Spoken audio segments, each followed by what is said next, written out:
The Senate is set to vote today on whether to confirm Linda McMahon as the nation's Secretary of Education. If confirmed, the former wrestling executive will take the helm of a department President Trump has vowed to dismantle. The White House has not said how or when it would shut the department down. And recently, we received a question from a viewer asking us to explain the function of federal departments, especially those being targeted by the Trump administration. So what does this agency do, and why is it under attack? Here's the Department of Education simply explained.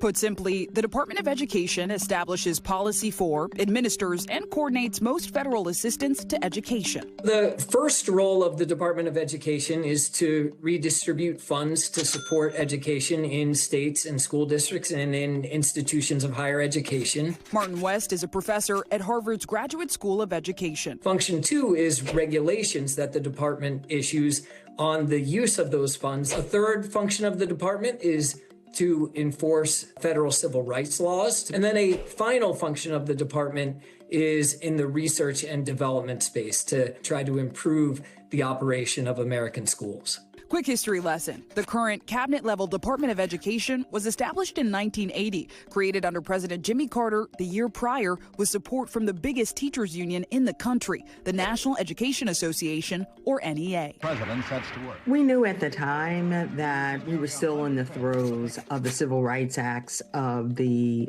late 60s. And that the federal government needed to play a role in how our schools were funded. Becky Pringle is the president of NEA and supports the Department of Education. Making sure specifically that those communities that have been marginalized historically, that they had that extra support from the federal government. It wasn't universally accepted. A smaller teachers union, the American Federation of Teachers, expressed concern that the new department would threaten the rights of states and local school boards. Paul Vallis is a policy advisor for Illinois policy and former superintendent in Chicago and Philadelphia. He points to recent results from the nation's report card, or the National Assessment of Educational Progress, that shows American students hitting new learning lows. Vallis argues that the Department of Education has failed to improve education outcomes and needs real accountability. Getting rid of the department and handing those programs off to other agencies would allow the benefits to continue to flow down to local schools without the tendency for the Department of Education to be rather intrusive and sometimes in a way that I think works to the detriment of local control. The law that created the Department of Education does not grant it the power to mandate curricula. But the department can enforce regulations like mandatory testing for schools that receive federal funding. It's that regulatory role that gives the federal government, I think, more influence than you might expect given its limited financial stake. By some estimates, the U.S. federal government currently provides 13.6% of all funding for K-12 public education. The rest is covered by state and local governments. As of today, the Trump administration has eliminated major teacher training programs, cut federal education research, and more.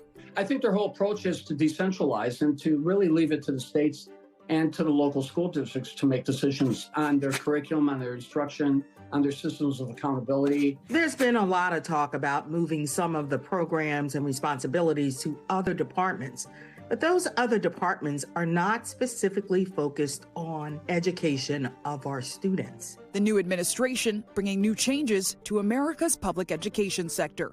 And that's the Department of Education simply explained. Thanks for watching. Stay updated about breaking news and top stories on the NBC News app or follow us on social media.